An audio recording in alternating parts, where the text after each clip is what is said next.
Pleasure to welcome you today to this workshop on accessible and barrier-free mobility.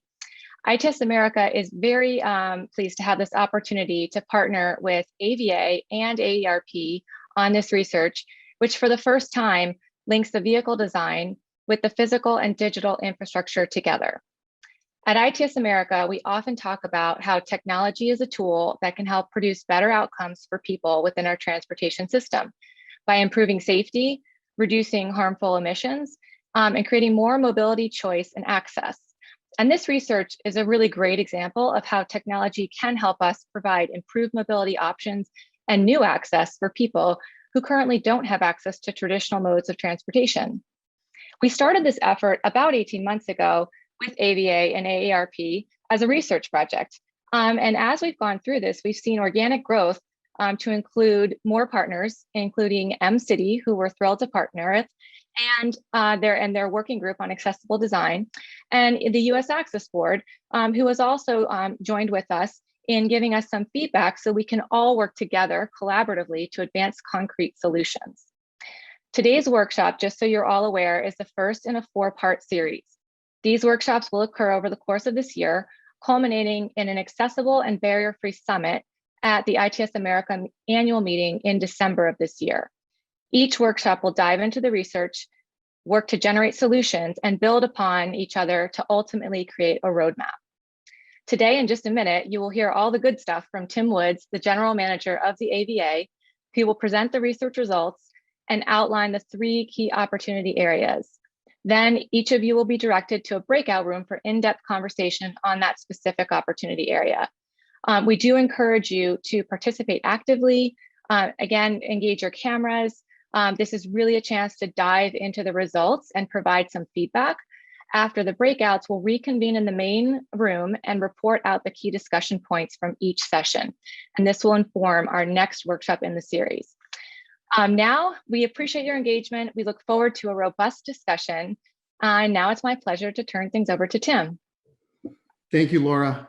We are very excited to be here today reporting out on this research. And I just want to start by thanking ITS America and AARP, who played critical roles in the beginning of the research. AARP actually funded the Lit Review, which acted as a basis for the research that I'm going to share with you today. I'm going to go ahead and share my screen. Hold on one second, and I'm going to leave it open at this with my slides running on the left-hand side because I'm going to be jumping around this deck pretty much for the purposes of informing the workshops that we're going to be having.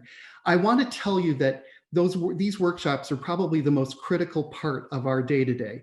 We want your feedback. We want to build off of this information that we've collected and that we've gleaned from talking with many stakeholders and end users. But I want to start off by saying that this research is really a culmination of about 5 years of collective research that's been conducted by the AVA. Within the 5 years, we have talked with multiple US cities. We've talked with the healthcare ecosystem, and we've talked with the aging ecosystem. Equally, they all asked for and said there is a dramatic need for an accessible and barrier-free vehicle.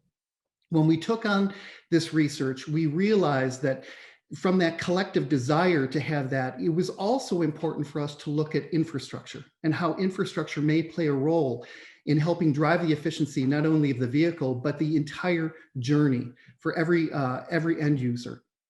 I want to be very clear on something, that when we started this research, it was not with an idea of a form factor in mind. In other words, we weren't pressing for an individual or a passenger vehicle that we may be all familiar with today.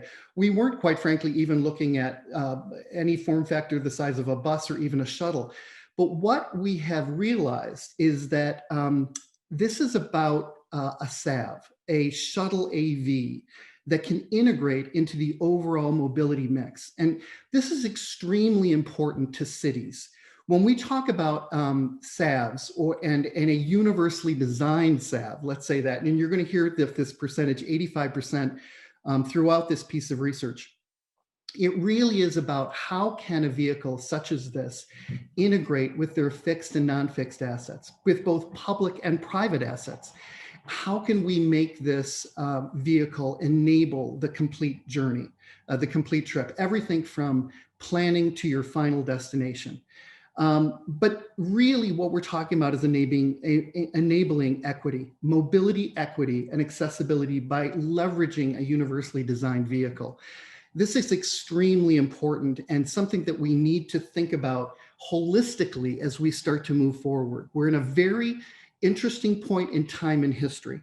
We have a very clear articulated need, and we also have an entire ecosystem around how we build vehicles completely evolving in front of our eyes. With autonomy moving towards us at a rapid pace, this idea of being able to think about this holistically and be able to deliver this experience is critically important to these three ecosystems. I want to make also clear that although we focused on municipal and healthcare and aging, this need for this vehicle extends far beyond that into other ecosystems as well.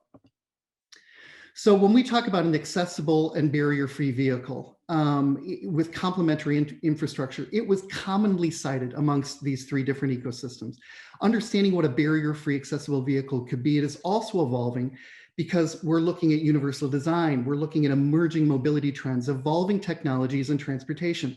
So what are the varying and common needs between different customers, and how might people of various abilities interact with these vehicles and infrastructure? At the end of this research, we're going to share one of the journey maps, which is really what we tried to define as a maximized experience of what the vehicle could act like and how infrastructure could interact with that vehicle. So the AVA's accessible and barrier-free research attempted to answer these questions from a very holistic viewpoint. I want to show you the table of contents because quite frankly, we have a lot of very interesting and critical key stakeholders that we ended up talking to. And quite frankly, many of these stakeholders that we spoke to were also end users. So they had some form of disability themselves that they were dealing with, were acutely aware of what was going on in their own communities. You'll see municipal and regional transportation authorities represented here, disability advocates, and we also spoke with end users. So what is considered a barrier? Mobility is an important part of everyday life, fundamentally impacting one's ability, right, to maintain employment, attend school, access goods and services, and engage with the world. Often issues of accessibility are discussed with disabled community in mind, but we have to understand that this is a bigger opportunity, right? If we can solve for the disabled community, if we can build a universally designed vehicle that can meet 85% of the needs of the general population, we will have done something that has never been done before. But what are considered barriers, right? Physical limitations or disabilities, loss of hearing, vision, mobility, dexterity. Cost is a huge issue. Financial barriers, such as prohibitively expensive fares or membership fees. This idea that we can create mobility equity, that we can serve the needs of the unbanked, as it were. Coverage, issues of distance or time, gaps in transportation service or availability, safety, physical well-being, data privacy, all of these, and security.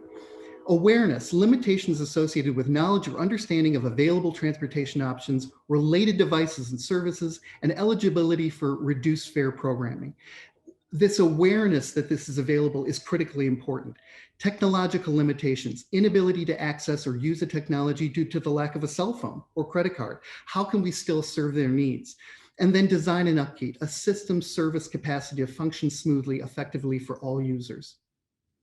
Now, although this wasn't a market sizing study, and it's something that we would love to accomplish this year to really understand the magnitude of the opportunity to build a universally designed vehicle, the market size and the need is huge. There's an increased population of vulnerable and underserved communities in the world. There are 703 million persons aged 65 or older in the world today, and the world's population of 65 plus age group is estimated to double to 1.5 billion by 2050. Currently, 1 billion plus people globally are living with a disability, and more than 60% of people with disabilities report major obstacles as it relates to travel and mobility. An additional 2 billion people and caregivers are directly impacted by caring for someone with a disability. I often refer to these people as almost the forgotten group in here. Caregivers are really stressed with this idea of dealing with mobility issues, getting the people that they're taking care of from point A to point B on a daily basis. So I want to get into these individual sections. I'm going to come back to the main slide, which we'll actually use for these three distinct opportunity areas, but I want to get into kind of the meat of the research itself at this point. So personalization of the mobility experience. If the vehicle and infrastructure are designated as the physical world, how can we seamlessly merge with digital tools and software? Doing so would help everyone to be able to successfully navigate through these challenges and make their experience more personalized. I always start off with this example when I'm giving this presentation. Steve Jobs did not invent the MP3 player. He didn't invent email. He didn't invent the phone. He didn't invent text messaging. But what he did invent was a seamless user experience when he came out with the iPhone. He thought about the digital world from a very holistic standpoint. We need to do the same at this moment in time in history around mobility. We need to think of the experience holistically. And by doing that, if we can personalize the journey, it makes everything better for every end user. So some examples of this, what would the personalization journey look like? So prompts, turn left when exiting the vehicle. Your destination is 100 feet on your right. We're going to get into the nuts and bolts of this, but the bottom line is we have technologies that exist today that can, in real time, in a relevant way, give us the information that we need as we're making our journey from point A to point B. Identify exactly where the vehicle will pick me up, so I'm standing in the right place at the right time, not on the opposite side of the street, causing confusion. We heard multiple horror stories of people who were in wheelchairs, who are on the opposite side of the street from, let's say, a Lyft or an Uber or even paratransit. Their ability to even contact that individual and to be able to make changes or make amends is extraordinarily difficult. We need to take that pain away and take the pain away from traveling somewhere for the first time. I love this example because we spoke with the American Council for the Blind in the very, very beginning. And we sent them our stakeholder interview questions because we wanted their feedback. Two of the questions were, what is the easiest journey that you can make? And what is the most difficult journey you can make? And they came back to us with an extremely eye-opening and, quite frankly, relatable pain point. And they said to us, listen, if you're asking me to go to the doctor or go to my job or go to the grocery store, that's not going to be an issue because I've planned for that. I'm familiar with that journey. I understand what the sidewalks are like and any obstacles that I'm going to have to overcome. However, when you ask me to go someplace for the first time, my efforts quadruple because of the stress and anxiety of planning that complete trip, that journey. We have the tools to take away that stress and anxiety. We have the tools to make the journey more personal. We can create backends, and when I say these backend management systems, right, for these vehicles, that can literally take personal information and turn it into a more frictionless, let's say, journey for them. So no matter you're going someplace for the fourth time or you're going someplace for the first time, we can make the journey simpler. And quite frankly, if you're talking with an individual who has blessed all of their abilities, when you ask them to go someplace for the first time, it can be stressful and it can generate anxiety. So when we solve for this, we solve for everyone. We make the journey for everyone better. Incorporating audio and visual prompts, both in the physical world and appropriate digital devices, and create a digital payment alternatives beyond apps with simple text such as wearables and RFID tags for the unbanked and for people with financial barriers. Importance of audio cues. This is extremely important for people with visual impairments, people who do not speak English as a first language. So emphasis on audio enunciation is extremely important for clarity.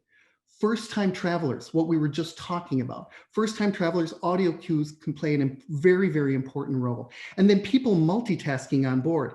Quite frankly, how many of us get into a Lyft or an Uber and immediately get on our phone, or we start text messaging and we start checking email, right? So we're disconnected from the mobility experience. Audio cues can keep us up to speed of where we are in real time.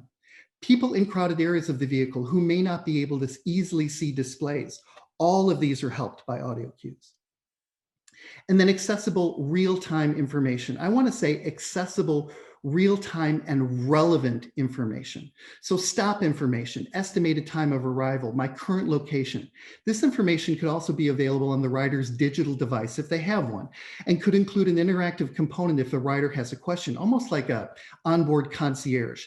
The use of different communications methods providing the same message helps all types of riders easily comprehend the personal information. This is this idea, again, of creating a back end, right, that can serve up individual needs on a very personal level. So if I have a visual impairment, I may get my information from this back end from audio cues. If I have, if I'm using an individual who uses a wheelchair, an individual who uses a white cane, I'm going to get directions and help in a means that's more personal to me. Same back end, but served up individually and very personal. And then unbanked alternatives. Although we didn't get heavily into this space, this idea of an easy to use payment system and ridership program will be key to address the needs of unbanked riders. Some options to help solve current ridership issues could include low cost wearables, RFID tags. When we get into the journey maps, you're going to see how that might work by leveraging sensors at the onboarding areas of a vehicle.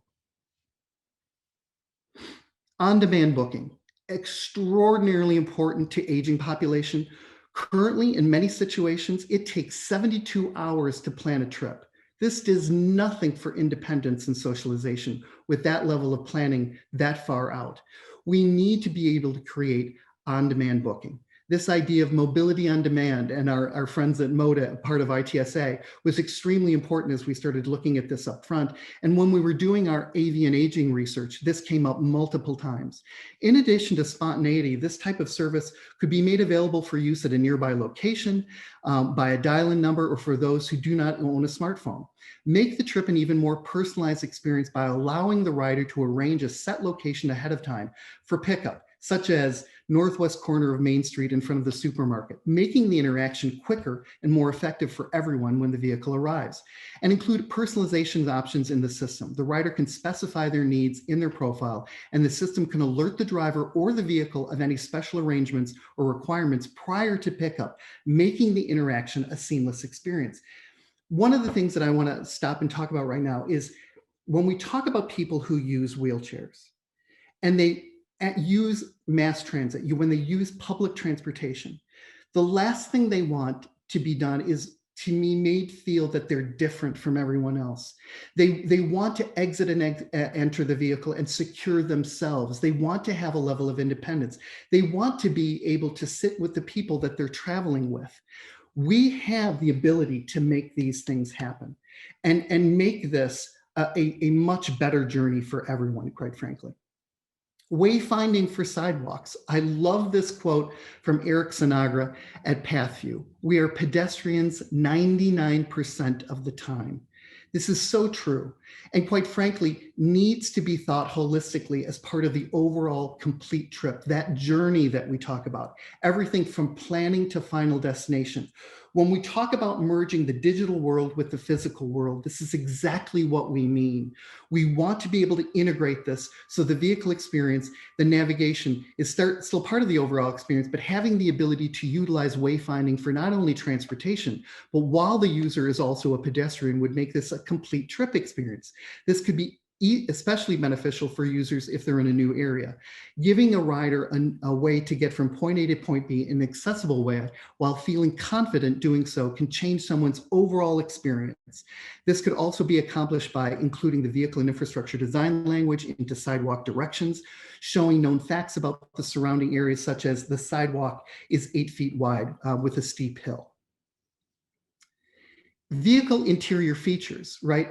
was top of mind when discussing important vehicle qualities, ranging from simple requests, such as flexible seating to keep riders from feeling excluded from their group and others. If the vehicle cannot accommodate the rider and their group, it should not arrive as an option. Grab bars for easy maneuverability, to more complex requests like being able to sanitize the vehicle in between rides. I will tell you something extremely interesting about this. This piece of research ran over the entire course of 2020. We started this research prior to COVID and completed it during COVID. And as we were talking with municipal transportation authorities, and they were talking about a drop in 80 to 90% of their ridership, sanitization became an extremely important issue. I'm going to stop here just for a second and talk about how incredibly important zero entry is. Stairs are the enemy. We've known this for years. We've all known this. If you've been in this space, you know that stairs are the enemy. And quite frankly, ramps are a great improvement of that, but even the incline of ramps can be very difficult to maneuver for certain individuals. What we need to try to accomplish is zero entry. In other words, getting in and out of the vehicle with no ramp, with no gap. This idea that we could, as an example, measure the curb and have the vehicle not just kneel, but actually lower completely to the level of that and bridge the gap between the sidewalk and the vehicle itself is extremely important. And these issues stem from having a hard time stepping up and keeping their balance. Having a large device with them, a luggage, stroller, and walker. This is not just for people who may have a walker, who may have a visual aid cane, a white cane, who may have a wheelchair. This extends to mothers who are using strollers. This extends to travelers who have large bags that they're traveling with. We've all been on the hotel shuttle to the airport, right? We understand how difficult stairs can be. So this literally benefits every single rider. Zero entry importance is a goal that we believe is attainable and is necessary as we move forward. The mobility device they are using doesn't allow them to easily maneuver getting in and out of the vehicle, right? So for riders in wheelchairs, the issue is even greater. They must wait for the driver to open a special entrance and deploy a ramp, which is often not very wide and can be steep. Assist them with aboard and then secure them and have their wheelchair then continuing with the route. Having an accessible vehicle with zero entry or level boarding could allow people with many different abilities the opportunity to freely enter the vehicle on their own, potentially lessening their need for extensive assistance, which can cause delays for everyone. And they're very cognizant of this. We don't need to have their boarding and onboarding point a finger at them. High head clearance is probably my number 2 in all of the research. While boarding in a standing room area and sometimes even while seated, 1 in 10 riders have issues with head clearance. Designing for the majority of the general public and having a tall entrance and exit and adequate height from seats to ceiling is an important comfort factor for all riders. In fact, there are people out there that we don't even think of necessarily as, in quotes, disabled, but they have neck injuries, they have back issues. We're not counting them, but the idea of bending over, of hunching and getting into the vehicle can be extremely uncomfortable. By solving for this, we solve for the majority. And then vehicle design cues. Having a standardized design language for the vehicle interior could be intuitive and informal for all riders.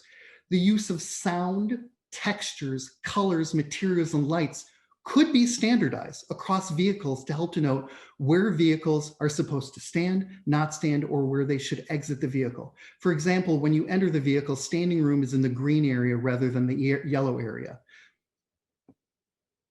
And here's kind of the final one, well, not the final one, but close to the end. Designing for usability by 85% of the public, right? Universal design is the design for buildings, products, or environments to make them accessible to more people, regardless of age, disability, or other factors. This is how we need to focus on mobility as we move forward in the future, because that's where the greatest opportunity is. And by opportunity, I mean from a business model perspective, that is where the greatest opportunity is.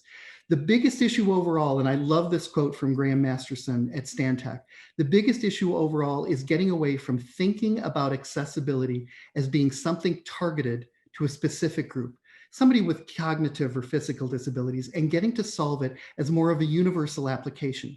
If you made it easier for everyone to use, would it solve 80 to 85% of the problem? The last 15% is going to take double the effort of the first 85%. So we're not suggesting here that this vehicle will eliminate the need of, let's say, a specialty paratransit vehicle. But the percentage need for that vehicle will be much less if we can build this universally designed vehicle. And the benefits include quality of life, self-esteem, and then work and social. Coordinating vehicle and infrastructure design languages. We found this to be the big duh of the research. There's an opportunity for vehicles and infrastructure to work together as one unified design language. One way this could be accomplished is using the same design cues from the vehicle interior, such as color, texture, or lights, at the onboarding areas as well. The use of technology could also be a key factor to use in coordination of a universal design language. Sensors at the onboarding area could interact with the connected vehicle, pickup vehicle before its arrival, speeding up the onboarding process. For example, the onboarding area sensor could utilize the rider's phone app or a connected wearable and note someone's abilities, then notify the pickup vehicle if extra accommodations are necessary before arrival. A clear path and seating area could be made available using a light notification before the rider ever gets on board, making the pickup smooth for everyone. Beyond passenger vehicles, we believe this type of coordination could also be used for the delivery market. Addressing curb opportunities in rural and suburban pickup and drop off. This was something that I wish we had more information on, but it definitely needs to be delved into even further. And what I mean by this is we have suburbs without sidewalks. We have rural areas with dirt roads. These are all real environments that we need to deal with around accessibility and barrier-free. Having a vehicle that can help accommodate this from an accessible ability standpoint and being able to bridge that gap is extraordinarily important. All right, before I get into the journey maps, I want to stop here because I think we're at time, Laura, and take any questions that anyone might have before we move into the next section. Any questions at all?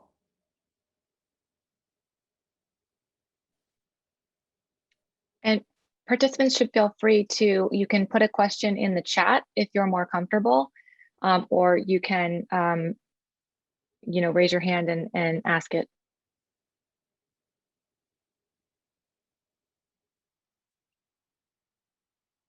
There has to be some question, some challenge, some top line thoughts. Anything?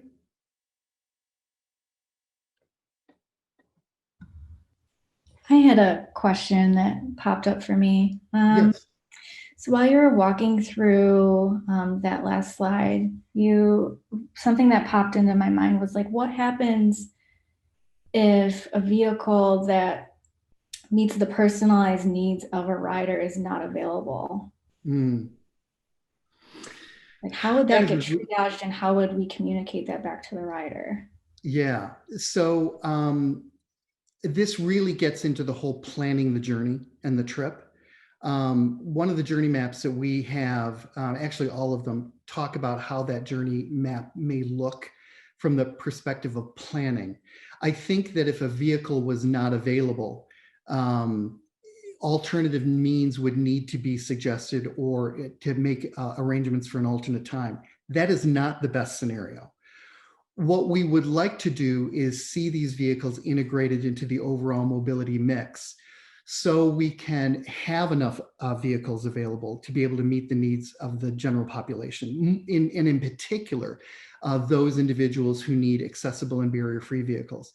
I'm not making this as a blanket statement, but quite frankly, if we knew that we had people who were planning trips who had accessible and barrier-free needs that were extremely important, that the default would be to send those vehicles first to an individual versus sending those vehicles to somebody who may have all of their abilities. And quite frankly, I think that's why making the journey personal is so important. Understanding who the user is so we can plan in somewhat in advance of the needs and to be able to send other types of vehicles that may not meet those requirements. Does that make sense? Totally. Thank you. No problem. Any other questions? So Tim, there are a couple questions in the chat. If you want me to read one or two out to you, I am happy to. That would be awesome. So one question in the chat says, are there currently any vehicles that provide the suggestions you have for vehicle design? I wish. There are a lot of people working on it. And in fact, one of our partners, as Laura mentioned up front, we're working with MCity's accessibility working group. We're going to be working with AARP moving forward. One of these partners, and besides the US Access Board, is CalSTART. And CalSTART is actually attempting to build a vehicle that integrates a lot of the things that we're talking about today. My understanding is that their goal is to have that vehicle available to view and understand its functionality and capabilities in January of next year. I can't speak for CalSTART at this point in time, but that would be a wonderful goal to have. The fact of the matter is, this vehicle that we're describing does not currently exist. And why we think it's such critical timing on this is because some very critical decisions are being made related to shuttle AVs. And we want to make sure that this information gets out in an appropriate way so we can start to think about these things in a more holistic vision. And we can start to integrate these different levels of functionality and features into these vehicles. All right, another question, Tim, in the chat says, you're talking about designing for 85% of the total population. Do you want to address the fact that assuming 20% of the population has a disability, then this only includes a quarter of people with disabilities? I want to address, so the 85% is really kind of a goal based on how architectural and engineering firms view accessibility in buildings. That's coming from Graham Masterson at Stantec. We believe this is actually, from where we stand today, is actually a great goal to meet 85% of the needs, leaving about 15% of the population with more of a specialty type of vehicle. More work needs to be digging into what the capabilities of that 85%, but we're suggesting here with the 85%, zero entry and high head clearance. And also being able to lock down wheelchairs and to be able to serve the needs of those individuals. We believe if we can do that, we're going to meet the needs of the majority of individuals. But as I said before, there may be 15% of the population where we need to build a specialty vehicle. And what I mean by that is leveraging everything that we've done for this universally designed vehicle and then plus. In other words, taking into account very specific needs that they may have so we can build this vehicle in a way that meets their needs of that 15%. Okay, and then one more I'll add here is, do you know any transportation providers that currently use wearables or RFID tags? No, I do not know of anybody who uses wearables at this point in time, but I will tell you from our interviews with the stakeholders and end users, it seemed to us to be a very viable option, particularly for people who are unbanked. This idea that you could actually accrue the actual experience of riding the vehicle by having the wearable and having it automatically notify the city or whoever would be underwriting the cost of that journey could be simpler than demanding that everyone have let's say a transportation card or some kind of digital device, right, with a particular signature on it. It's not that we couldn't leverage those devices, but we're saying here from an unbanked alternative, the idea of a wearable would make a lot of sense for a lot of different people, particularly in socioeconomically disenfranchised urban areas. Okay, and then let's do one more before you get to the journey map. Is there an estimated cost differential for a universally designed vehicle compared to a non-universally designed vehicle? Yes. And we're going to basically say that it is going to be expensive, but here is the rationale for this. Currently, cities, healthcare industry, and the aging ecosystem are not customers of the major OEM, global OEMs. So we're building individual vehicles. We believe the opportunity is huge to think of cities and the healthcare industry and aging industry as customers. When you do that and you undergo a market sizing attempt, and we believe the opportunity is in the millions, it is incentive to pull out a clean sheet of paper and build this vehicle from the ground up. What is happening right now in the world is that we're redefining what autonomy is going to do to mobility. And people have already pulled out clean sheets of paper and they're starting to design these vehicles. We want to hit while the iron is hot. We want to influence the design of these vehicles before they get designed, and then we have to go back and retrofit. That is the last thing that we want to do.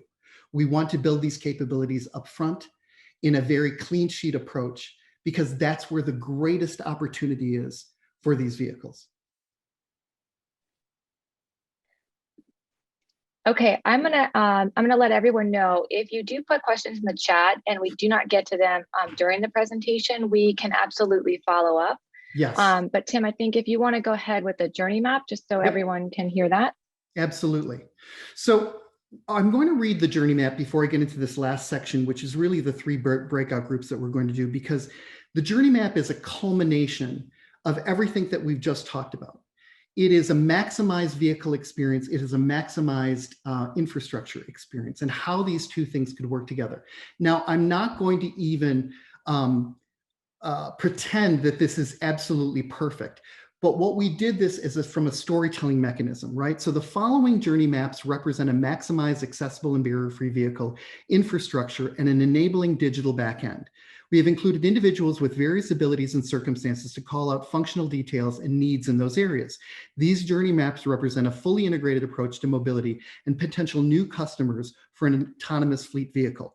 Now, what I'm going to tell you is that this one that I'm going to read to you, and I'm only going to read one, is an individual who uses a white cane with a visual impairment.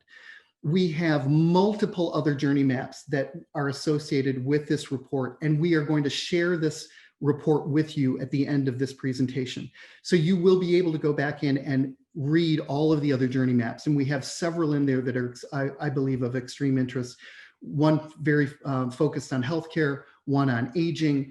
I think you'll find them valuable as you read the journey maps. So let's go through this one. Carly is a 32-year-old African-American woman living with a vision impairment. She lives on the south side of Chicago in the Douglas neighborhood. Carly is a customer service consultant. She can recognize primary colors, but is considered legally blind, which results in Carly using a cane to navigate her way through the world. Today, Carly is going to a new client's office for the first time, making this a new journey for her. Her new client is in Schiller Park on Chicago's west side. She will be using her new CTA app to plan her trip. This allows her to plan her journey door to door. This trip is paid for through the app and is verified for payment by sensors installed at the entrance and exits to various vehicles. The sensor will pick up the user's phone or wearable that they have on them. So at 7:30 a.m., Carly opens her CTA app, which allows her to plan her trip with audio prompts. The CTA app is a fully integrated mobility platform and considers all forms of private and public transportation options. The CTA app will aggregate those options to maximize the efficiency of her trip. The app asks, "What is your point of origin?" Carly responds by giving her condo address. The app then asks, "What is your final destination?" Carly responds with the office address of her client. Finally, the app asks, "What time do you need to be at your final destination?" Carly responds, 10 a.m. Within 10 seconds, the app responds with her itinerary, letting her know an automated vehicle will pick her up at the curb outside of her building at 8:45 a.m. The app then asks, "Do you want to confirm this trip?" Carly responds, yes. Carly can review her mobility options at any time during her trip. The app will identify each type and mode of transportation. And for this trip, it will include an AV, bus, train, and end with another AV. At 8:45 a.m. at the designated time, a 4-person AV shuttle owned by CTA pulls to the front curb at her condo. The AV has the ability to move both up and down 6 inches. This helps the vehicle create a zero entry capability with a small slide out ramp that covers the gap between the vehicle and the sidewalk. Because Carly has created a profile with CTA on the app, the vehicle knows in advance that Carly is a person with a vision impairment and that she uses a cane to maneuver. As soon as the AV stops, it laser measures the curb height and raises 2 inches to deploy the ramp. The vehicle also projects a green square onto the sidewalk where the entrance to the vehicle is. Because Carly can make out primary colors, this helps her navigate into the vehicle. The vehicle not only has a zero entrance capability, but also a high head clearance of about 6 feet, so she can walk right in without ducking. At 8:50 a.m., as the doors start to close, behind her, Carly gets an audio prompt through her headphones that the green areas on the floor of the vehicle indicating the seating areas. Carly uses her cane to identify an open seat and sits down. At 9 a.m., Carly gets an audio prompt that her AV will be arriving at the bus stop in the next 2 minutes and to gather her things. At 9:02 a.m., Carly's AV arrives at the bus shelter and she's instructed to wait for the bus, which will arrive in 5 minutes. The shelter itself uses the same primary color scheme to denote safe areas to stand and sit. The shelter also uses textured concrete to delineate where the edge of the curb is. This design language has been coordinated with the vehicle's interior design language to help all passengers navigate easily. At 9:07 a.m., Carly's bus arrives and uses the same technology used in the AV, laser measuring the curb and deploys the ramp, which is used by all the passengers for boarding. In addition, the bus projects the green entrance square onto the sidewalk surface to mark the entrance to the bus. At 9:08, no, I'm sorry, did I skip one? Oh no, here we go. Apologies. At 9:08 a.m., Carly's bus doors close and she listens to the audio prompts and follows her primary colors to identify the seating inside. The CTA app lets her know that she will arrive at the train station in 15 minutes. At 9:21 a.m., Carly receives an audio prompt that her bus will arrive at the train station in 2 minutes and to gather her things. The audio prompts also inform her that the elevator to the raised platform is 25 feet to her left as she leaves the bus. And at 9:23 a.m., Carly arrives at the train station and makes her way to the elevator. As she's exiting the bus, the app lets her know that her train will arrive in 3 minutes. At 9:26 a.m., Carly's train arrives. The same design language used in the AV, bus, and bus shelter are also used on the train platform. The same primary colors and floor texturing are used to denote all areas. As the train stops on the platform, it similarly projects green squares onto the platform to show where the doors are. At 9:26 a.m., the doors close behind Carly and she makes her way to a seat. The audio prompts informs her that her ride out to Schiller Park will take 2 minutes longer than expected due to slowdowns on the line. Total time to Schiller Park is 20 minutes. At 9:45 a.m., Carly is informed that her train will arrive at the Schiller Park station in 2 minutes. Carly gathers her briefcase and bag. At 9:47 a.m., Carly's train arrives and she receives an audio prompt that her AV shuttle is parked on her side of the street 50 feet to the left as she exits the train platform. At 9:49 a.m., Carly enters the AV. As she finds her seat, she receives an audio prompt that the AV will arrive at her final destination at 9:58. At 9:58, Carly arrives at her client's offices. As she exits the AV, her audio prompt informs her that the entrance door for her client is 75 feet directly in front of her.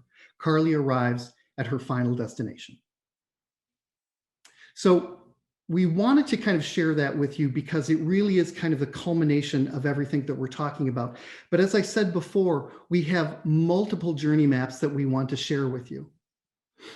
Now let's get into the meat of what we're going to be talking about in the breakout sessions. I just want to do a real quick time check here. All right. We're going to have some extra time in the working groups, which is actually a really good thing. So if you look at section 1, the way we broke this out initially, you're going to looking at merging the physical world with digital wayfinding tools, right? This is the user experience that we're talking about. Understanding how universal design language could impact AVs. This is about the vehicle. And then coordination of design languages between vehicles and infrastructure is really that. It's about the vehicle and the infrastructure. What will that mean? What does that infrastructure opportunity look like? Underneath each one of these bullets, you see the different kind of areas that we've broken out into those different groups. So Personalization of the mobility experience is in the merging the physical world with digital wayfinding tools. The importance of audio cues, accessible real-time information, unbanked alternatives, and wayfinding for curbs and sidewalks. What we'd like to make sure that we do when we get into the working groups is that we're building off of this information, that we're taking your knowledge as participants in this and building off of this, sharing with us why these are pain points, sharing with us what the opportunities could be, and quite frankly, building off of every single one of these points is going to be extremely important as we start to move forward. Because as Laura said in the very beginning, all of the information that we will be gathering here today, by the end of the day, is going to be shared with the US Access Board. It's going to be shared with MCity, who are going to use this as the basis for their meeting in June, on June 8th of this year. So section 2, understanding how universal design language could impact AVs. We're going to talk about the vehicle interior features, right? What does the vehicle look and feel like on the inside? Zero entry importance, again, our number one. How can we accomplish that? What does that look like in suburbs? What does that look like in rural areas? How can we accomplish this? Head clearance importance, extremely important. Vehicle design cues. And we start to kind of thinking about that as we start to merge with vehicle and infrastructure. And then designing for usability by 85% of the public. The last section, which is I always call the duh section, because it just became so evident as we were having conversations with municipal transportation authorities, is coordinating the vehicle and infrastructure design language. What could that look and feel like? Why would that be important? How could we leverage universal design to make this as seamless a journey no matter where you are in the country? And the vehicle creating its own infrastructure where needed. What are other examples that we could have the vehicle, are these arrows that we're projecting, are these colors? What does it mean from ramps and all of these other things that we're talking about? And then addressing curb opportunities and rural and suburban pickup and drop off.